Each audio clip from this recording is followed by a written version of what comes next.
Exactly ಇದೇ ಅನುಮಾನ ಇದ್ದಿದ್ದು. ತನಿಖೆಯನ್ನ ಮುಂದುವರಿಸಲು ಸೂಚನೆಯನ್ನ ನೀಡಿದೆ ಈಗ ಕೋರ್ಟ್. CM ಸಿದ್ದರಾಮಯ್ಯನವರಿಗೆ shock. ಅದಕ್ಕೆ ಹೇಳ್ತಾ ಇದ್ದು ಪದೇ ಪದೇ ಪಬ್ಲಿಕ್ ಟಿವಿ ವಿಚಾರದಲ್ಲಿ ಧ್ವನಿಯನ್ನ ಯಾಕೆ ಎತ್ತುತ್ತಾ ಇತ್ತು ಅಂತಂದ್ರೆ, ಮಾನ್ಯ ಮುಖ್ಯಮಂತ್ರಿಗಳ ಅಡಿಯಲ್ಲೇ ಬರುವಂತ ಈ ಲೋಕಾಯುಕ್ತ ಸಂಸ್ಥೆ ಅವರ ಅಧೀನದಲ್ಲೇನೆ ಕೆಲಸ ಮಾಡುವಂಥವರು ಅದು ಹೇಗೆ ಮುಖ್ಯಮಂತ್ರಿಗಳ ವಿಚಾರದಲ್ಲಿ ತನಿಖೆಯನ್ನ ಮಾಡ್ತಾರೆ, ಹೇಗೆ ಸಾಧ್ಯ ಆಗುತ್ತೆ ಅಂತ ಹೇಳಿ ಇಡಿ ಕೂಡ ತಕರಾರನ್ನ ಸಲ್ಲಿಸಬಹುದು. ಎಕ್ಸಾಕ್ಟ್ಲಿ ಈಗ ಇಡಿ ವಾದ ಏನಿತ್ತು ಅಂತಂದ್ರೆ, ನಮಗೂ ಅವಕಾಶ ಇದೆ ಅದರಲ್ಲಿ ವಾದ ಮಾಡೋಕೆ ಅಂತ ಹೇಳಿ. ಸೊ ತನಿಖೆಯನ್ನ ಮುಂದುವರಿಸೋಕೆ ಈಗ ಸೂಚನೆಯನ್ನ ಕೊಟ್ಟಿದ್ದಾರೆ. ಇದು ಮುಖ್ಯಮಂತ್ರಿ ಸಿದ್ದರಾಮಯ್ಯನವರಿಗೆ ಬಹುದೊಡ್ಡ ಸೆಟ್ ಬ್ಯಾಕ್ ಅಂತ ಹೇಳಬಹುದು. ಬಿ ರಿಪೋರ್ಟ್ ಬಗ್ಗೆ ಸದ್ಯಕ್ಕೆ ಆದೇಶ ಇಲ್ಲ, ಇಡಿ ಕೂಡ ತಕರಾರನ್ನ ಸಲ್ಲಿಸಬಹುದು ಅನ್ನುವಂಥದ್ದನ್ನ ಈಗ ಜನಪ್ರತಿನಿಧಿಗಳ ನ್ಯಾಯಾಲಯ ಹೇಳ್ತಾ ಇದೆ. ಸಿಎಂ ಸಿದ್ದರಾಮಯ್ಯನವರಿಗೆ ಬಿಗ್ ಶಾಕ್, ಬಿಗ್ ಡೇ ದಿನ. ತನಿಖೆ ಮುಂದುವರಿಕೆಗೆ ಈಗ ಸೂಚನೆಯನ್ನ ಕೊಟ್ಟಿದ್ದಾರೆ. ಅಲ್ಲಿಗೆ ಲೋಕಾಯುಕ್ತ ಬಿ ರಿಪೋರ್ಟ್ ಅನ್ನ ಸಲ್ಲಿಕೆಯನ್ನ ಮಾಡಿತ್ತಲ್ಲ, ಅದು ಯಾರದ್ದೋ ರಕ್ಷಣೆ ಮಾಡೋಕ್ಕೋಸ್ಕರ, ಯಾರನ್ನೋ ಇನ್ಯಾವುದನ್ನೋ ಮೆಚ್ಚಿಸೋಕೋಸ್ಕರ ಕೊಟ್ಟಂಗಿತ್ತು. ಹಾಗಿದ್ದಾಗ ಆತುರದಲ್ಲಿ ಲೋಕಾಯುಕ್ತ ಮಾಡಿದ್ದು ಎಡವಟ್ಟು. ಲೋಕಾಯುಕ್ತವನ್ನ ನಂಬಬೇಕಾ ಇನ್ನು ಮೇಲೆ? ಈ ಪ್ರಶ್ನೆ ಬಂದೇ ಬರುತ್ತೆ ಈಗ ಲೋಕಾಯುಕ್ತ ವಿಚಾರದಲ್ಲಿ. ಇದು ಹೇಗೆ ಬಿ ರಿಪೋರ್ಟ್ ಅನ್ನ ಕೊಟ್ಟು ಬಿಟ್ರು, ಏನು ಇಲ್ವೇ ಇಲ್ಲ ಇವರದ್ದು ಅನ್ನೋ ರೀತಿಯಲ್ಲಿ ಈಗ ಜನಪ್ರತಿನಿಧಿಗಳ ನ್ಯಾಯಾಲಯ ಹೇಳ್ತಾ ಇದೆ ತನಿಖೆಯನ್ನ ಮುಂದುವರಿಸಿ ಅಂತ ಹೇಳಿ. ಯಾಕೆ ಅಂತಂದ್ರೆ, ಅಲ್ಲಿ ಸ್ನೇಹಮಯಿ ಕೃಷ್ಣ ಅವ್ರು ಕೊಟ್ಟಂತ ದಾಖಲೆ, ಇಡಿ ತನಿಖೆಯನ್ನ ಮಾಡಿದಾಗ ಅವ್ರಿಗೆ ಸಿಕ್ಕಿರುವಂತ ದಾಖಲೆಗಳು, ಸಾಕ್ಷಿಗಳು, ಅವುಗಳನ್ನು ಯಾವುದನ್ನು ಕೂಡ ಲೋಕಾಯುಕ್ತ ಕನ್ಸಿಡರೇ ಮಾಡಲಾರ್ದೇನೆ ಬಿ ರಿಪೋರ್ಟ್ ಅನ್ನ ಕೊಟ್ಟು ಬಿಟ್ಟಿದ್ರು. ಯಾಕೆ? ಯಾರ ರಕ್ಷಣೆಗೋಸ್ಕರ? ಮೇ 7ಕ್ಕೆ ಅರ್ಜಿ ವಿಚಾರಣೆ ಮುಂದೂಡಿಕೆಯನ್ನ ಮಾಡಿದ್ದಾರೆ. ಈಗ ತನಿಖೆ ಮುಂದುವರಿಸ್ತಾರೆ. ಮೂಡಾ ಕೇಸ್ನಲ್ಲಿ ಬಿ ರಿಪೋರ್ಟ್ ಬಗ್ಗೆ ಆದೇಶ ಇಲ್ಲ, ತನಿಖೆ ಮುಂದುವರಿಸಿ ಅಂತ ಹೇಳಿದ್ದಾರೆ.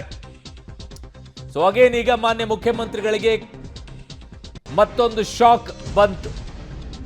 ಬಿ ರಿಪೋರ್ಟ್ ಅಲ್ಲಿ ಕ್ಲಿಯರ್ ಆಗಿಲ್ಲ ಅವರಿಗೆ. ಲೋಕಾಯುಕ್ತ ಬಿ ರಿಪೋರ್ಟ್ ಬಗ್ಗೆ ಸದ್ಯಕ್ಕೆ ಆದೇಶ ಇಲ್ಲ. ಲೋಕಾಯುಕ್ತ ಬಿ ರಿಪೋರ್ಟ್ ಬಗ್ಗೆ ಸದ್ಯಕ್ಕೆ ಆದೇಶ ಇಲ್ಲ. ಸ್ಪಷ್ಟವಾಗಿ ಯಾರೆಲ್ಲ ಸಿದ್ದರಾಮಯ್ಯನವರು ಇದರಲ್ಲಿ ಏನೂ ಇಲ್ಲ, ಎಲ್ಲವೂ ಕೂಡ ಕ್ಲಿಯರ್ ಆಗಿಬಿಟ್ಟಿದೆ ಬಿ ರಿಪೋರ್ಟ್ನಿಂದ ಅಂತ ಹೇಳ್ಕೊಳ್ತಾ ಇದ್ರಲ್ಲ, ಲೋಕಾಯುಕ್ತ ಕೊಟ್ಟಂತ ಬಿ ರಿಪೋರ್ಟ್ ಬಗ್ಗೆನೇ ಹೇಳ್ತಾ ಇದ್ರಲ್ಲ, ಅವಾಗಲೇ ಅನುಮಾನಗಳಿತ್ತು ಲೋಕಾಯುಕ್ತ ಹೇಗೆ ಕೊಟ್ಬಿಡ್ತು ಇದರಲ್ಲಿ. ಇಡಿ ನೋಡಿದ್ರೆ ಬೇರೆ ರೀತಿಯಲ್ಲಿ ಹೇಳ್ತಾ ಇದೆ, ಅವ್ರಿಗೆ ಬೇರೆ ಸಾಕ್ಷಿಗಳು ಸಿಕ್ಕಿರುತ್ತೆ, ಲೋಕಾಯುಕ್ತಕ್ಕೆ ಬೇರೆ ಸಾಕ್ಷಿಗಳು ಸಿಗುತ್ತಾ, ಅವರ ತನಿಖೆಯಲ್ಲಿ ಬೇರೆ ಇದೆ, ಇವರ ತನಿಖೆಯಲ್ಲಿ ಬೇರೆ ಇದೆ, ಹೆಂಗೆ ಇದು ಅಂತ ಹೇಳಿ ಲೋಕಾಯುಕ್ತಕ್ಕೇನೆ ತನಿಖೆ ಮುಂದುವರಿಸೋಕೆ ಸೂಚನೆಯನ್ನ ಕೊಟ್ಟಿದ್ದಾರೆ. ಹೆಂಗ್ ಸಾಧ್ಯ ಆಗತ್ತೆ? ಒಂದು ಬಿ ರಿಪೋರ್ಟ್ ಕೊಟ್ಟಿರುವಂತ ಲೋಕಾಯುಕ್ತ ಈಗ ಮತ್ತೆ ಅದರಲ್ಲಿ ತನಿಖೆಯನ್ನ ಮಾಡಿಬಿಟ್ಟು ಹೌದೌದು ಇದರಲ್ಲಿ ಇವ್ರದ್ದು ಈ ತರ ಇನ್ವಾಲ್ವ್ಮೆಂಟ್ ಇದೆ ಅಂತ ಬೇರೆ ರೀತಿಯಲ್ಲಿ ಏನಾದ್ರೂ ಕೊಡಕ್ ಸಾಧ್ಯ ಆಗತ್ತಾ? I doubt. ಗೊತ್ತಿಲ್ಲ ಏನ್ ಮಾಡ್ತಾರೆ ಅಂತ ಹೇಳಿ. ಅಂತಿಮ ವರದಿ ಬಳಿಕ ಮುಂದಿನ ನಿರ್ಧಾರವನ್ನ ಮಾಡಲಿದ್ದಾರಂತೆ. ಸೊ ಲೋಕಾಯುಕ್ತ ಸಲ್ಲಿಸುವಂತ ಅಂತಿಮ ವರದಿಯ ನಂತರ ಬಿ ರಿಪೋರ್ಟ್ನ ಭವಿಷ್ಯ ಗೊತ್ತಾಗತ್ತೆ. ಸದ್ಯಕ್ಕೆ ಆದೇಶವನ್ನಂತೂ ಕೊಟ್ಟಿಲ್ಲ. ಸದ್ಯಕ್ಕೆ ಮುಖ್ಯಮಂತ್ರಿಗಳಿಗಂತೂ ಕ್ಲಿಯರೆನ್ಸ್ ಅಂತೂ ಸಿಕ್ಕಿಲ್ಲ. ಇದರಲ್ಲಿ ಮೂಡಾ ಹಗರಣದಲ್ಲಿ ಮತ್ತೊಮ್ಮೆ ಸಂಕಷ್ಟವನ್ನು ಎದುರಿಸಬೇಕಾಗುತ್ತೆ. ಈಗ ತನಿಖೆಗೂ ಕೂಡ ಹಾಜರಾಗಬೇಕು ಅಂತ ಕಾಣಿಸುತ್ತೆ. ಈಗ ಮುಖ್ಯಮಂತ್ರಿಗಳು ಜೊತೆಗೆ ಅವರ ಪತ್ನಿ ಜೊತೆಗೆ ಅವರ ಭಾವೈದ ಎಲ್ಲರೂ ಕೂಡ ಅದರಲ್ಲಿ ಹೆಸರುಗಳು ಬಂದಿತ್ತು. ಅವರೆಲ್ಲರೂ ಕೂಡ ತನಿಖೆಯನ್ನು ಎದುರಿಸಬೇಕಾಗುತ್ತಾ ಅಂತ ಹೇಳಿ ಈಗ ಬಿ ರಿಪೋರ್ಟ್ ನಿರೀಕ್ಷೆಯಲ್ಲಿದ್ದಂತ ಸಿಎಂಗೆ ಈಗ ಬಹುದೊಡ್ಡ ನಿರಾಸೆ ಅಥವಾ ಪೋಸ್ಟ್ಪೋಂಡ್ ಆಗಿರ್ಬೋದು, ಯಾರಿಗೆ ಗೊತ್ತು. ಸೊ ಬಿ ರಿಪೋರ್ಟ್ ನಿರೀಕ್ಷೆಯಲ್ಲಿದ್ದಂತ ಸಿಎಂಗೆ ಈಗ ನಿರಾಸೆ.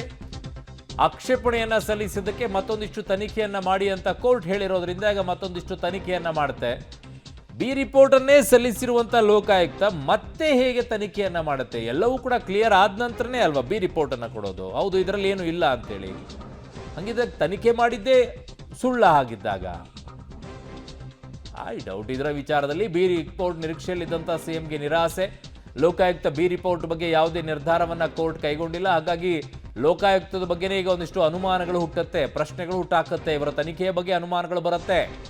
ಲೋಕಾಯುಕ್ತದ ಬಗ್ಗೆ ಅದು ಹೆಂಗೆ ಪೂರ್ಣ ಪ್ರಮಾಣದಲ್ಲಿ ತನಿಖೆಯನ್ನ ಮಾಡಲಾರ್ದೇನೆ ಬಿ ರಿಪೋರ್ಟ್ ಅನ್ನ ಕೊಟ್ಬಿಟ್ರಿ? ಮುಖ್ಯಮಂತ್ರಿಗಳ ರಕ್ಷಣೆಗೋಸ್ಕರ ಈ ರೀತಿಯಾಗಿ ಮಾಡಿದ್ರಾ ಅನ್ನುವಂಥ ಪ್ರಶ್ನೆಗಳು ಉದ್ಭವ ಆಗುತ್ತೆ. ನಾಳೆ ಪ್ರಶ್ನೆಯನ್ನು ಎತ್ತಬಹುದು ಲೋಕಾಯುಕ್ತದ ಬಗ್ಗೆ. ನನ್ನ ಸಹೋದ್ಯೋಗಿ ಕ್ರೈಮ್ ಬ್ಯೂರೋ ಇಂದ ನರಸಿಂಹಮೂರ್ತಿ ನನ್ನ ಸಂಪರ್ಕಕ್ಕೆ ಸಿಗ್ತಾ ಇದ್ದಾರೆ. ನರಸಿಂಹಮೂರ್ತಿ, ಈಗ ಹಾಗಿದ್ದಾಗ ಲೋಕಾಯುಕ್ತದ ತನಿಖೆಯ ಬಗ್ಗೆ ಈಗ ಒಂದಿಷ್ಟು ಪ್ರಶ್ನೆಗಳು ಉದ್ಭವ ಆಗಿ ಶುರುವಾಗುತ್ತೆ ಈ ಬೆಳವಣಿಗೆಯನ್ನು ನೋಡ್ತಾ ಇದ್ರೆ.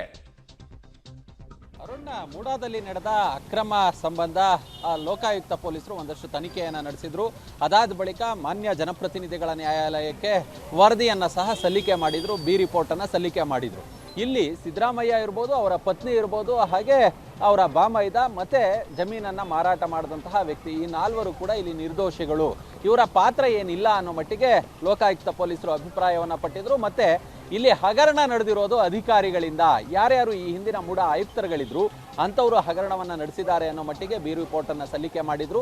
ಈ ಬಿ ರಿಪೋರ್ಟ್ ಅನ್ನ ಚಾಲೆಂಜ್ ಮಾಡಿ ದೂರುದಾರ ಸ್ನೇಹಮಯಿ ಕೃಷ್ಣ ತಕರಾರು ಅರ್ಜಿಯನ್ನ ಸಲ್ಲಿಕೆ ಮಾಡಿದ್ರು. ಅದ್ರ ಜೊತೆಗೆ ಇಡಿ ಕೂಡ ಒಂದು ತಕರಾರು ಅರ್ಜಿಯನ್ನ ಸಲ್ಲಿಕೆ ಮಾಡಿಕೊಂಡಿತ್ತು. ಇದರ ಮೇಲೆ ಒಂದಷ್ಟು ಆರ್ಗ್ಯುಮೆಂಟ್ ನಡೆದಿತ್ತು.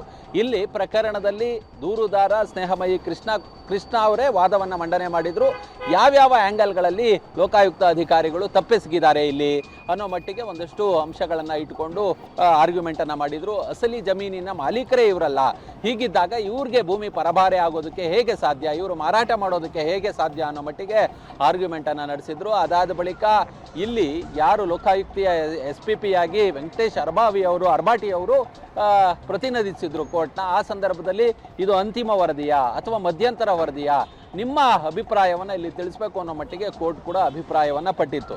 ಅಂದ್ರೆ ಪ್ರಕರಣದಲ್ಲಿ ಈ ನಾಲ್ವರು ಯಾರಿದ್ದಾರೆ, ಸಿದ್ದರಾಮಯ್ಯ ಇರ್ಬೋದು, ಅವರ ಪತ್ನಿ ಇರ್ಬೋದು, ಅವ್ರ ಬಾಮೈದ ಇರ್ಬೋದು, ಇವರು ಅವರ ರೋಲ್ ಏನಿಲ್ಲ, ಅಧಿಕಾರಿಗಳ ರೋಲ್ ಇದೆ. ಹೀಗಾಗಿ ಇನ್ವೆಸ್ಟಿಗೇಷನ್ ಅನ್ನ ಮಾಡಬೇಕು ಮುಂದೆ ಅನ್ನೋ ಮಟ್ಟಿಗೆ SPP ಅವರು ಕೂಡ ಅಭಿಪ್ರಾಯವನ್ನ ಪಟ್ಟಿದ್ರು. ಇವತ್ತಿಗೆ ಆದೇಶವನ್ನ ಕಾಯ್ದಿರಿಸಿದ್ದಂತಹ ಮಾನ್ಯ ನ್ಯಾಯಾಲಯ ಇದೀಗ ತೀರ್ಪನ್ನ ಪ್ರಕಟ ಮಾಡಿದೆ. ಯಾವುದೇ ಈಗ ಇನ್ವೆಸ್ಟಿಗೇಷನ್ಗೆ ಯಾವುದೇ ತಡೆ ಇಲ್ಲ, ಇನ್ವೆಸ್ಟಿಗೇಷನ್ ಅನ್ನ ಮುಂದುವರಿಸಬಹುದು. ಅಂದ್ರೆ ಈ ಒಂದು ತನಿಖೆಯ ಅಕ್ರಮದ ತನಿಖೆ ಏನಿದೆ ಅದರ ತನಿಖೆಯನ್ನ ಮುಂದುವರಿಸಿ. ಓಕೆ, ಹಾಗೆ ಸಂಪರ್ಕದಲ್ಲಿ ಬರ್ತೀನಿ ನರಸಿಂಹಮೂರ್ತಿ.